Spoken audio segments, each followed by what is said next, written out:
और इसको एक्सप्लेन करना हो तो क्या बोले? तो आपको सीधे तस्वीरें दिखा रहे हैं दशाश्वमेध घाट की, जहां नरेंद्र मोदी शामिल हैं गंगा आरती में। गंगा आरती शुरू हो गई है, जबरदस्त वहां भीड़ मौजूद है। मेरे सहयोगी हमारे political bureau chief Neeraj Gupta भी वहां पर हैं। नीरज, आरती शुरू हो गई, थोड़ा विलंब हुआ, मेरे ख्याल से ये सुरक्षा कारणों की वजह से हुआ। बिल्कुल पंकज, सुरक्षा कारणों से, और जो अव्यवस्था यहां पर हो गई थी नरेंद्र मोदी को देखने के लिए लोगों का जो उत्साह था उसकी वजह से ये विलंब हुआ है। लेकिन अब आरती शुरू हो चुकी है। शंखनाद के बाद आरती शुरू हो चुकी है और ये पूरी अब करीब 1 घंटे तक ये आरती चलेगी। मैं उम्मीद करता हूं कि जो देरी हुई है उसके चलते आरती की प्रक्रिया छोटी नहीं की जाएगी। ऐसा आज तक तो नहीं हुआ है, जो यहाँ के लोगों से मेरी बात हुई है। तो अब जो पूरे ये रिचुअल्स हैं, जो गंगा की आरती शंखनाद के जरिए उन्हें एक गंगा के प्रति अपनी आस्था जताना, और उसके बाद यहाँ पर जो गंगा को दीपक जलाकर उनकी आरती उतारकर बाकायदा गंगा को सुलाया जाएगा और उसके बाद ये आरती खत्म होगी। ये जो एक परंपरा है उसके तहत ये पूरी आरती की एक प्रक्रिया है। तो ये आरती फिलहाल शुरू हो चुकी है और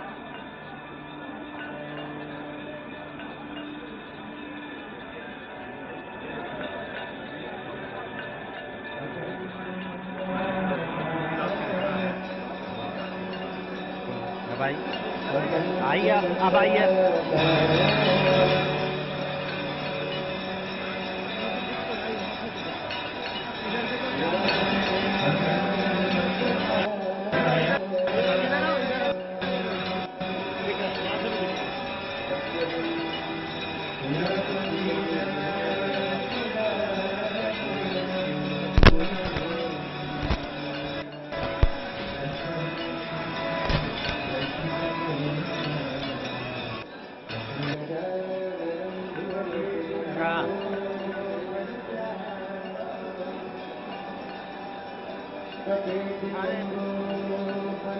तो गंगा आरती शुरू हो चुकी है। नरेंद्र मोदी अपने पंडाल में मौजूद हैं, बीजेपी के अध्यक्ष राजनाथ सिंह और यूपी प्रभारी अमित शाह के साथ काशीवासी भी दशाश्वमेध घाट पर मौजूद हैं। लेकिन यहां मैं आपको बता दूं, सुरक्षा कारणों की वजह से यहां पर कम ही लोगों को आने की इजाजत दी गई है। तो आम आदमियों की तादाद आपको काफी कम दिखेगी और यहां पर जो खास हैं और जो बेसिकली पास का जुगाड़ कर पाए, ये जो भारतीय शब्द है ना जुगाड़, जो जुगाड़ कर पाए पास का, वही आज गंगा आरती में शरीक हो पा रहे हैं, शामिल हो पा रहे हैं। जी, पास है या जिनके पास है जी वही गंगा जी के पास है, बाकी इस समय दूर है। पर सुरक्षा इंतजामों को भी हमें कहीं ना कहीं जरूर ध्यान में देना होगा। और नीरज, थोड़ा सा सेंस अगर आप और दें, स्टूडियो में तो हमारे साथ खास मेहमान मौजूद ही हैं, इनके साथ तो हम चर्चा करते रहेंगे। बिल्कुल संदीप, फिलहाल देखिए मैं दिखाऊंगा आपको तस्वीरों में, फिलहाल ये धूपम चल रहा है। इसके बाद गुलकंद के जरिए गंगा मां की आरती की जाती है, उसके बाद कपूर से और फिर घी के दिए जलाकर, ये एक प्रक्रिया है जो गंगा की आरती उन्हें सुलाने के लिए, ये इस बीच में कवि तुलसीदास की एक रचना है जिसके जरिए गंगा मां की आरती उतारी जाएगी। तो ये एक पूरी प्रक्रिया है। उस प्रक्रिया का ये पहला चरण शंखनाद के बाद, इसे हम धूपम कहते हैं, ये चल रहा है। आप देख सकते हैं कि किस तरीके से कुछ लड़कियां अपने हाथों में दिए लेकर यहाँ पर मौजूद हैं और उनके पीछे जो पुजारी हैं, ये हर रोज गंगा की आरती को यही पुजारी अंजाम देते हैं। वो फिलहाल घंटी बजाकर अभी इस प्रक्रिया में शामिल है। इसके बाद गुलकंद के जरिए और फिर कपूर के जरिए इस आरती को अंजाम दिया जाएगा। ये तो हुई आरती की बात। और अगर मैं लोगों की बात आज से करूं तो संदीप, आमतौर पर दरअसल क्या होता है कि जो दशाश्वमेध घाट के बगल के जो घाट है, शीतला माता घाट है यहाँ बगल में, वहाँ भी इस वक्त इन दिनों आरती चलती है। लेकिन इस वक्त जो हम देखते हैं कि आमतौर पर जो होता है कि गली में अगर कोई सितारा आ जाए, कोई स्टार आ जाए, तो आसपास तमाम घरों के लोग अपने घर छोड़कर वहीं पर आ जाते हैं। तो इस वक्त जो बाकी घाटों की आरतियां हैं वो पूरी तरह बंद हैं और तमाम लोग दशाश्वमेध घाट के इर्द गिर्द जमा हो गए हैं, जहां तक भी उन्हें सुरक्षा बल आने दे रहे हैं। लोग चारों तरफ जमा है। नरेंद्र मोदी अपने पंडाल में बैठे हुए हैं। मीडिया का एक जमावड़ा है जो चाहता है कि नरेंद्र मोदी जब यहां से निकले तो मीडिया से भी एक बार बात करें, उसकी कोशिशें की जा रही हैं। पुलिस वालों की हालत में देख रहा हूं कि बेदम है। पुलिस वाले इंतजाम में कोई खलल ना पड़ जाए, इसके लिए अपनी हर मुमकिन कोशिश कर रहे हैं। तो कुल मिलाकर ये पूरी आरती को अंजाम दिया जा रहा है और ये आज की आरती एक वीआईपी आरती के तौर पर मैं कहूंगा कि इसे एक्सप्लेन किया जाना चाहिए जी।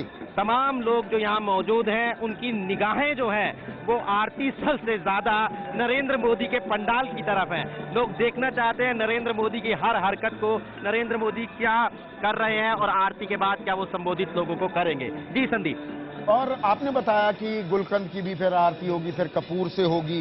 ये परंपरा कितनी पुरानी है? हरिद्वार की आरती में भी मैं गया हूं, जिस भव्य स्केल पर बनारस में गंगा आरती होती है, हरिद्वार में तो वो बहुत ही छोटा है उसके कंपैरिजन में। ये परंपरा कब से शुरू हुई? यहाँ के जो स्थानीय लोग हैं, जो पंडे हैं, अगर मैं शब्द इस्तेमाल करूं, उन्होंने क्या बताया आपको इस बारे में? जी जी जी, ये संदीप 1998 के आसपास करीब 15 साल हुए हैं। बिल्कुल आपने सही कहा कि इससे पहले ये गंगा की जो आरती है वो सिर्फ हरिद्वार में हुआ करती थी। हालांकि पटना में भी, बिहार में भी जहां से गंगा गुजरती है वह गंगा के तटों पर गंगा की आरती होती है, लेकिन जो एक मशहूर आरती की बात करते हैं वो हरिद्वार की आरती मशहूर थी। लेकिन करीब 15 साल पहले यहाँ पर दशाश्वमेध घाट पर बनारस के अंदर आरती शुरू हुई और उसके बाद दशाश्वमेध घाट के आसपास के भी जो घाट हैं, अब वहां पर भी धीरे धीरे आरतियों का चलन बढ़ा है, क्योंकि इस आरती को देखने के लिए न सिर्फ बनारस के लोकल लोग, भारी संख्या में लोकल टूरिस्ट और विदेशी जो हैं वो आते हैं, इसलिए आसपास के घाटों पर भी ये आरती होती है। इसका जो एक धार्मिक महत्व है, दरअसल बनारस से जो गंगा है वो उत्तरायण है, वो दक्षिण से उत्तर की तरफ बहती है। गंगा अपनी पूरी यात्रा में ज्यादातर पूर्व और पश्चिम के बीच बहती है, लेकिन माना जाता है कि जब गंगा उत्तरायण होती है, दक्षिण और उत्तर के बीच बहती है, वहां वो ज्यादा पवित्र होती है, उसका धार्मिक महत्व ज्यादा होता है। यही वजह है कि बनारस के इन घाटों पर आरती के लिए लोग जो है वो दूर दूर से, देश के विदेश के कोनों से आते हैं और इन आरतियों में शिरकत करते हैं। नरेंद्र मोदी भी इस आरती में शिरकत करके लोगों को ये बताना चाह रहे हैं कि वो दरअसल गंगा का आशीर्वाद लेकर जो यहाँ चुनाव लड़ने की बात उन्होंने कही थी, वो सिर्फ नतीजे आने तक नहीं थी। नतीजे आने के बाद जो लोगों ने यहाँ उन्हें जिताया है, वो एक बार फिर गंगा का आशीर्वाद लेने आए हैं और अपने लोगों के बीच आए हैं। इसके बाद वो बनारस के लिए कितना काम करेंगे, ये खैर उनके बाद आगे की बात होगी, वो अपने संबोधन में क्या कहते हैं, इसके लिए अभी हमें थोड़ा इंतजार करना होगा। लेकिन आरती जो है वो शुरू हो चुकी है। फिलहाल आरती के अंदर कपूर से, जो मैं बता रहा था आपको, लगभग तीसरा चरण होता है, वो चल रहा है और आरती को अंजाम दिया जा रहा है। जो यहाँ पर संदीप, मैं नहीं जानता कि कैमरे में जो यहाँ का एम्बियंस है वो कितना सुनाई दे रहा है। नहीं, हमें बहुत मजा आ रहा है, बहुत ही खूबसूरत नजारा है नीरज, हमें बहुत मजा आ रहा है, पूरी सेंस मिल रही है हमें और हमारे दर्शकों को भी। बिल्कुल संदीप, क्योंकि यहाँ पर खड़े होकर इस घंटियों की आवाजें, मंदिर में बजती हुई आरती और आरती को अंजाम देते हुए पुजारी, ये दृश्य इतना मनोहारी दृश्य है कि मुझे लगता है कि बहुत कम जगहों पर पूजा के जो दृश्य हैं उनका संबंध भले ही आस्था से हो, लेकिन जो आंखों को नजर आता है, इतना सुंदर दृश्य बहुत ही कम जगहों पर होता होगा। बिल्कुल नीरज, आप बने रहिए, आप इस नज़ारे का पूरा मजा लीजिए। हमें एक छोटा सा ब्रेक लेना होगा। ब्रेक के बाद भी गंगा आरती की कवरेज भी जारी है और नरेंद्र मोदी उसके बाद क्या कहते हैं ये भी आप तक पहुंचाते रहेंगे ब्रेक के बाद भी।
नजारा हम आपको दिखा रहे हैं सीधे वाराणसी के दशाश्वमेध घाट से, जहां पर गंगा आरती जा रही है और देश के अगले प्रधानमंत्री नरेंद्र मोदी भी इस गंगा आरती में शामिल है। मेरे सहयोगी हमारे political bureau chief Neeraj Gupta लगातार वहां मौजूद है। मेरे एक और सहयोगी मनोज राजन त्रिपाठी भी मेरे साथ जुड़ गए हैं। और मनोज, जो दर्शक इस पूरी परंपरा के बारे में नहीं जानते हैं और कर्मकांड क्या कुछ शामिल होते हैं, थोड़ा तफसील से बताइए, ये आरती कब शुरू हुई, इसकी प्रक्रिया क्या है, ये होती क्यों? देखिए संदीप, इसका सबसे बड़ा जो महत्व है वो गंगा को आस्था से जोड़ने का है। उसकी वजह है कि जब चुनाव था या जब भी चुनाव होता है, इस बार भी सबसे बड़ा मुद्दा बनारस का ट्रैफिक था, बनारस का सीवेज सिस्टम था, लेकिन गंगा को प्रदूषण मुक्त करना भी एक बहुत बड़ा मुद्दा था। इसीलिए अरविंद केजरीवाल ने भी गंगा प्रदूषण के मुद्दे को उठाया था और मोदी ने भी गंगा प्रदूषण के मुद्दे को, गंगा को प्रदूषण मुक्त करने की वहां पर बात कही थी। और गंगा के प्रदूषण को लेकर वहां पर लोग सीधे आस्था से जुड़े हुए हैं। वजह यह है कि बनारस जो है वहां पे डाउन स्ट्रीम पर है और अगर गौर करें तो यहाँ का जो ब्यूटी लेवल है, जो पानी का ब्यूटी लेवल है, वो भी बहुत इस तरह का है कि उसका आप आचमन भी नहीं कर सकते। आस्था में आप आचमन जरूर कर लेंगे, लेकिन जो उसकी जो केमिकल स्थिति है, जो उसकी केमिकल प्रॉपर्टी, उसके हिसाब से वो आपके लिए हानिकारक है। इसी चीज को लेकर बनारस आस्था का शहर है। ये गंगा आरती शुरू की गई। गंगा आरती में बाकायदा तौर पर दीपदान होते हैं, कपूर की आरती की जाती है, यहाँ पर गंगा स्तुति की जाती है। ठीक बाबा विश्वनाथ मंदिर से थोड़ी ही दूर पर है और यही वो दशाश्वमेध घाट है जहाँ पे आज भावी प्रधानमंत्री खड़े हुए हैं।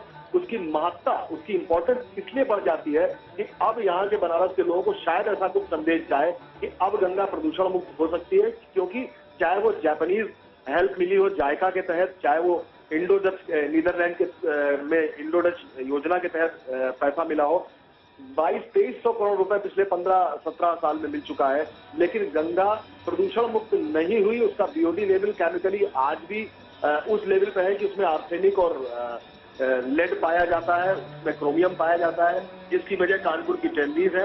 तो गंगा आरती को सीधे आस्था से जोड़कर ये बताकर कि गंगा एक आस्था का प्रतीक है, इसी वजह से ये आरती शुरू की गई ताकि लोग सीधे इसमें आस्था से जुड़े और प्रदूषण मुक्त रखें। लेकिन ये प्रदूषण सिर्फ बनारस रीजन में नहीं हो सकता, इसको पीछे अपस्ट्रीम से लाना पड़ेगा। और यही वजह है कि इस बार पूरे चुनाव में गंगा अपने आप में एक मुद्दा थी, एक एजेंडा थी और आप गली गली देख सकते थे, चाहे वो नरेंद्र मोदी के पोस्टर लगे हो, होर्डिंग लगे हो, उन्होंने गंगा को ही अपना बेस बताया और ये कहा कि मुझे गंगा ने बुलाया है।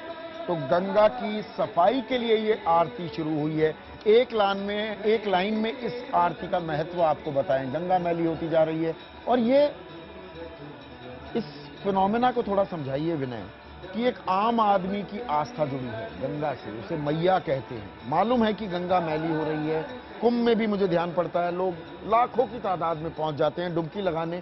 आचमन लायक कतई नहीं है पानी और वहां पर मैंने सब तमाम साधु संत उनके साथ एक चौपाल की थी और मैंने उनको एक चुनौती दी थी कि एक गिलास पानी पी के दिखाइए। कोई पानी नहीं पी पाया। आचमन तो हम करते हैं। तो क्या ये कड़वी हकीकत है, आस्था का प्रतीक बनी हुई है गंगा मैया? लोग चाहते हैं ये साफ हो, नेताओं के कान पर अभी तक जू नहीं रहेंगी। गंगा एक्शन प्लान में अभी तक 2000 करोड़ से ज्यादा खर्चा हो चुका है और ये गंगा एक्शन प्लान दशकों से चला रहा है। उसकी हालत पहले से भी बदतर हो गई। वो पैसा कहाँ गया है, उसमें हुआ क्या, ये शायद किसी को मालूम नहीं। और मुझे लगता है कि मोदी साहब ये अच्छे से जानते होंगे कि गंगा की सफाई करना इतना आसान नहीं है, बनारस को थोड़ा ठीक ठाक कर देना ज्यादा आसान है। और एक चीज जो हमें एक्सेप्ट करनी पड़ेगी, वो बहुत शार्प है, उनका इंस्टिंक्ट बड़ा शार्प है और उस शार्पनेस के पीछे बनारस की चॉइस या बनारस शहर की एक लोकेशन उसमें बड़ा अहम। एक तो आस्था का सवाल है कि बनारस के साथ एक ऑब्वियसली एक आस्था का प्रश्न है, लेकिन एक बनारस एक बड़ा अच्छा मार्केटिंग प्लेस भी है। उसका कनेक्ट देश विदेश से है, उसमें लोगों का आना जाना दुनिया भर से होता है और वहां पर अगर कोई विजिबल चेंज आपको दिखता है, शहर जैसे पुरुषोत्तम जी ने कहा, वहां शहर में घाट के ऊपर गंदगी है, सड़कों पर गंदगी है, हैफ हैजर्ड डेवलपमेंट है, एक इंफ्रास्ट्रक्चर का पेस बिल्कुल ही नहीं है वहां पर। अगर आप उसमें भी कुछ तब्दीली कर दें तो एक विजिबल चेंज दिखने लगता है। पर इसमें कहीं ना कहीं क्या एक आम आदमी की भी जिम्मेदारी है पुरुषोत्तम जी? हम पूजने चले जाएंगे, आशीर्वाद लेने चले जाएंगे, डुबकी लगाने चले जाएंगे। एक मिनट सुनिएगा, लेकिन अगर आप दिल्ली में भी देखें, सिर्फ गंगा की बात नहीं, यमुना, आप कोई भी पुल हो, आपको हमेशा किसी वक्त चले जाइए दिन में, आपको 4-5 गाड़ियां वहां खड़ी दिखेंगी और वो अपना गार्बेज उसमें फेंकते हुए, प्लास्टिक में सारे अपने घर की गंदगी उसे फेंकते हुए भी वो दिखाई असल में देंगे। गार्बेज नहीं, वो जो घर में पूजा होती है उसके बचे हुए सामान को फेंकते हैं, क्योंकि हाँ। ये भी उनकी आस्था है कि इसको आप प्रवाही कर सकते हैं, इसको आप कहीं और नहीं फेंक सकते। देखिए, इसमें दो चीजें मैं कहना चाहता हूँ। ये बहुत गंभीर मुद्दा है जो आपने उठाया है, और इस पर उसी गंभीरता से हमें देखना चाहिए। समस्या ये है कि हमारी परंपरा में, हमारी सांस्कृतिक परंपरा में स्वच्छता और पवित्रता पर्यायवाची नहीं।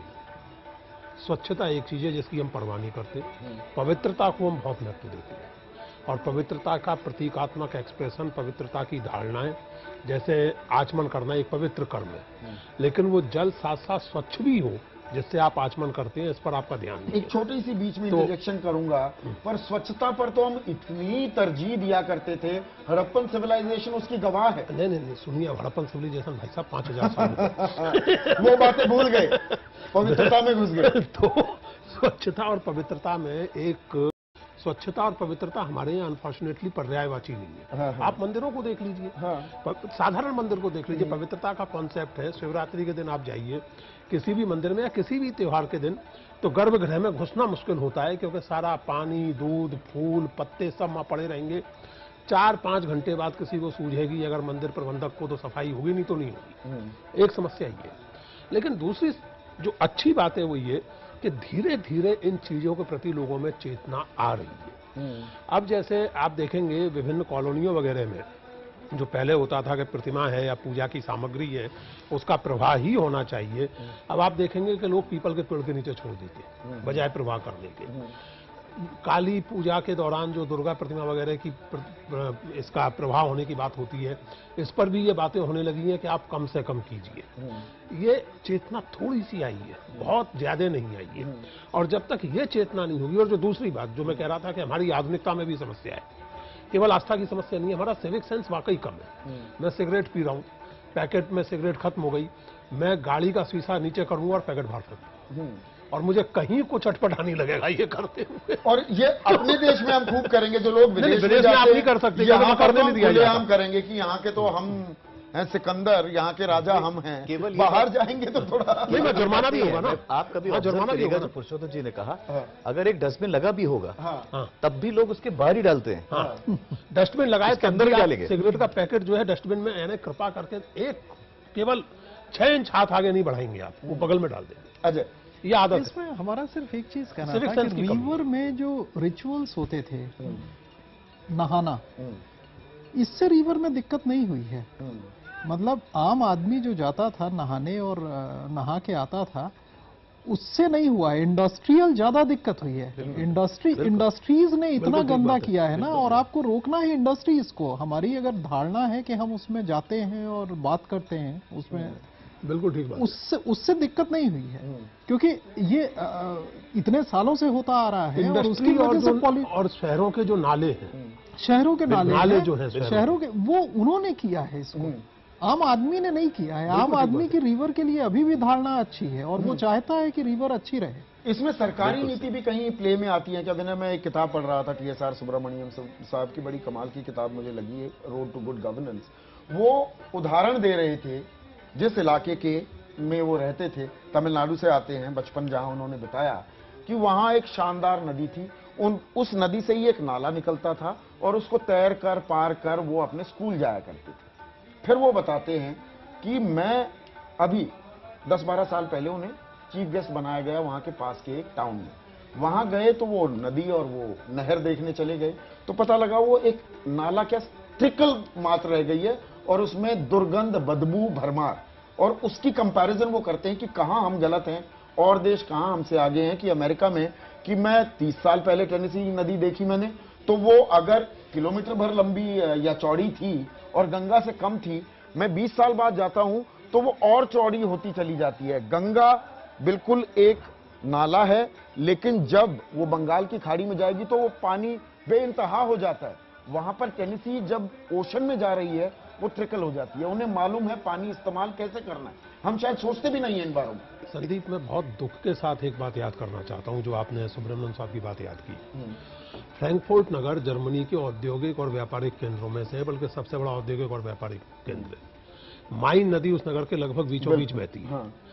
और माइन नदी अगर आप देखें, जब मैंने पहली बार उसको देखा आज से कोई 12 बरस 14 बरस हो गए, सचमुच मेरी आंखों में आंसू आ गए थे, क्योंकि वो बीच नगर से नदी बहती है, इंडस्ट्रियल नगर के बीच में से, और कई जगह शब्द सहित तलदर्शी है। पानी में आप तल देख सकते हैं नदी का, और आप इसकी तुलना यमुना से कीजिए, नेचुरल रिसोर्सेज यमुना से तुलना कीजिए या किसी भी नदी से। और फ्रैंकफर्ट में ये नहीं कि आप किसी वर्जिन फॉरेस्ट में कोई नदी देख रहे हैं, इंडस्ट्रियल टाउन के बीच में से बहती हुई नदी का ये हाल था। इसका एक कारण है संदीप, जब हम लोग रिफॉर्म्स की या डेवलपमेंट की बात करते हैं, एक एजेंसी अथॉरिटी के रिफॉर्म्स के बारे में कोई बात नहीं करता, और इसका डायरेक्ट ताल्लुक है जिस तरह की बातें हम लोग कर रहे हैं। भारत में म्यूनिसिपल रिफॉर्म्स या सिविक बॉडी रिफॉर्म्स, नगर पालिका रिफॉर्म्स जीरो है। ना हमें अर्बन इंफ्रास्ट्रक्चर गवर्नेंस आता है, ना हमें रूरल इंफ्रास्ट्रक्चर गवर्नेंस आता है। आगरा में ताजमहल आपका हेरिटेज है, विश्व का सबसे बड़ा टूरिस्ट अट्रैक्शन है आपके लिए। आगरा के अंदर सुप्रीम कोर्ट के आदेश के बाद जो पेठे बनाने के यूनिट्स हैं, जिनका एफ्लुएंट जो मीठा शीरा होता है, जो चीनी से निकलता है, वो सीधे यमुना में जाता है। सुप्रीम कोर्ट के आदेश के बाद अब पेठा बनाने वालों को पीछे धकेला गया है। हालांकि आप वहां जाएंगे, आपको अभी भी बनता दिखेगा। उस शहर के अंदर 18 घंटे 16 घंटे बिजली नहीं आती, पूरा शहर जनरेटर पे चलता है। उसके धुएं से आपका जो नेचुरल मार्बल है वो खराब हो रहा है। जब तक आप म्यूनिसिपल लेवल के रिफॉर्म्स नहीं करेंगे, ना तो शहर में सफाई होगी और ना ही शहर की जो गंदगी है वो नदियों में जाना बंद होगी। और जैसा पुष्प जी ने कहा, कभी हम इस तरह की नदी देख पाएंगे मुझे नहीं लगता। कानपुर हमारी नदियां तो नालों में तब्दील होती जा रही हैं और नालों से वो सूखती जा रही हैं। ये कड़वी हकीकत है। गंगा की आरती जारी है, इस आरती का कुछ फल भी मिलेगा क्या? गंगा जैसी हुआ करती थी, जितना बहाव था, जितना पानी था, वो आ पाएगा? ये एक बड़ा सवाल है। विनय, आपने वक्त निकाला, आपका बहुत बहुत शुक्रिया। पुरुषोत्तम जी, अजय जी हमारे साथ अभी बने रहे। गंगा आरती का आखिरी चरण करीब करीब पूरा हो चुका है। ये देखिए, गंगा मां के नारे यहाँ पर लग रहे हैं, हर हर महादेव के नारे लग रहे हैं। और ये आखिरी चरण में गंगा की एक शयन प्रक्रिया होती है, यानी कि माना यह जाता है कि गंगा मां को अब सुला दिया गया है और इसके बाद ये आरती खत्म की जाएगी। आप ये सुन सकते हैं किस तरीके से नारे मेरे पीछे लग रहे हैं।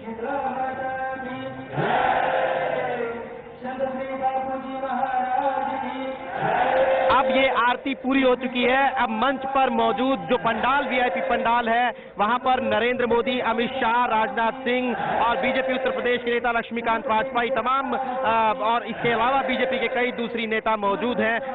अब सबसे बड़ा जो इंतजार है, जो सबसे बड़ा सवाल है, वो ये है कि क्या नरेंद्र मोदी यहां से बनारस के लोगों को संबोधित करते हैं, और अगर करते हैं तो उन्होंने यहां गंगा आरती में शिरकत करके जो एक प्रतीकात्मक संदेश देने की कोशिश की है कि वो गंगा के प्रदूषण को लेकर और बनारस को लेकर संजीदा है, वो कितना पूरा होता है। फिलहाल IBN 7 पर वक्त एक ब्रेक का है। ब्रेक के बाद हम दोबारा हाजिर होते हैं, आप कहीं मत जाइएगा।